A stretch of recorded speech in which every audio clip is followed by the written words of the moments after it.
We've all heard of the classics like Michelangelo's David and the timeless Venus de Milo, but today, let's embark on a journey beyond the well-trodden path of art history. Forget what you think you know, because these artistic marvels are about to redefine your perception of beauty. Are you ready to discover the unsung heroes of sculpture? I'm here to introduce you to 5 hidden gems, the most stunning statues that have graced our world, each with a captivating tale of its own. The Rape of Proserpina is based on the Latin myth of Proserpina. Bernini produced this work when he was only 23 years old. At first glance, your eyes are arrested by the intense drama unfolding in marble. The sculpture captures the mythical moment of Pluto, the god of the underworld, forcefully abducting the beautiful Proserpina. The sheer dynamism of the composition is spellbinding. The viewer is caught in the tumultuous movement of bodies, frozen in a perpetual struggle between captor and captive.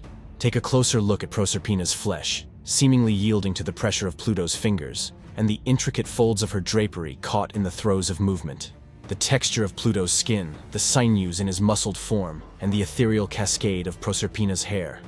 Every nuance is sculpted with a precision that blurs the line between reality and art. The Portinaccio sarcophagus is a 2nd century ancient Roman sarcophagus found in the Portinaccio section of Rome. The sarcophagus was likely used to bury a Roman general killed in the 175 AD German Sarmatic campaign of Marcus Aurelius during the Marcomannic Wars. The chest is very high, with all the front covered in high reliefs of combat between Romans and barbarians. The complex battle is divided into 4 sections, 2 above with Roman cavalry, 1 with Roman infantry, and the last and lowest with the overwhelmed barbarians. At the center, forceful lines converge on the one figure, the cavalry general charging, and who does not have a carved face. The sarcophagus representations don't exhibit any sympathy for the conquered peoples. They are represented as coarse and despicable, crushed under the superior Romans. This sarcophagus transcends its function as a burial container, emerging as a visual encyclopedia of Roman life. It's a testament to the Romans' commitment to preserving their stories in enduring stone, ensuring that even in death, the departed would be surrounded by the eternal tales that shaped their world. Apollo and Daphne is a sculpture by the Italian artist Gian Lorenzo Bernini. The beauty of this work is in the details of the thin leaves, which seem real and not derived from a block of marble. The sculpture depicts the climax of the story of Apollo and Daphne.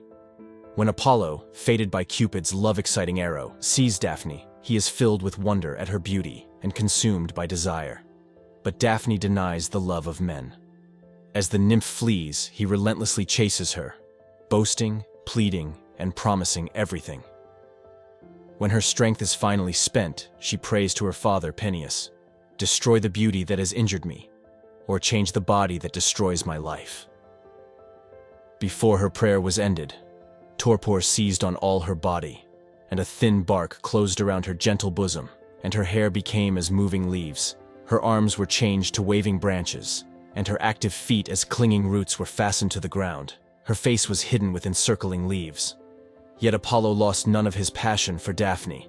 "Since you cannot be my bride, you must be my tree. Laurel, with you my hair will be wreathed, my lyre, with you my quiver." In this timeless masterpiece, Bernini captures the intersection of love and loss, desire and transformation. The Veiled Truth by Antonio Corradini is a sculpture completed in 1752 during the Rococo period. His mastery of the medium of marble is seen in the increasingly skilled representation of seemingly weightless cloth over human flesh. The Veiled Truth is positioned on a pedestal in the St. Severus Chapel in Naples. The client wanted this commemoration to depict his mother's untimely death when he was not even a year old. The figure is in a contrapposto stance, having her weight on one foot more than the other. This pose gives her human-like qualities and emotion, as if she is in the middle of an action. The way her classical drapery falls on her body also shows this movement. Her face is turned away from the viewer, shielding her eyes with the transparent veil. The veil seems heavy, but also see-through. It falls just so over her chest to accentuate her breasts, but also covers her pubic area, so that it is not overtly sexual. She is exposed, yet metaphorically shielded by the drapery. Her supple body is fluid, a smooth and perfect human. These idealized qualities lead to a feeling that she is a divine woman and not of this world. It is important to show another work, present in this chapel, you will understand why I include it in this ranking. Release from Deception shows a fisherman being released from a net by an angel. Though, at first glance, this structure appears to be composed of intertwined rope. A closer look reveals that the open mesh material is made entirely from a single block of marble. It reportedly took Chirolo 7 years to fabricate this marble net, which he crafted without a workshop, apprentice, or other form of external assistance.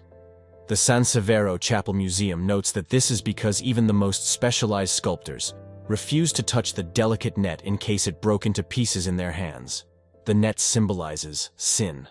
As the angel sets the man free, he rides him of his wrongdoings and introduces him to the Bible, which rests at his feet.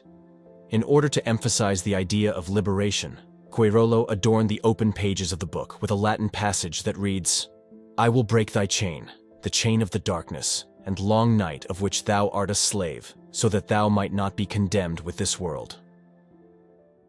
Moses is a sculpture by the Italian High Renaissance artist Michelangelo. Although the composition is extraordinary, there is something even more incredible about this work that proves that Michelangelo was an absolute genius. The artist first sculpted this work when he was 40 years old. It was very different from how we see it today. About 25 years later, Michelangelo decided to make the figure more dynamic. He decided to resculpt it, not from another block of marble, but from the sculpture he had already made.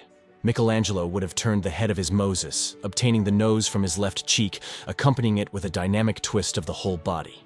There is a lot to say about this statue. If you want to know more, write a comment and I will make an ad hoc video on this topic.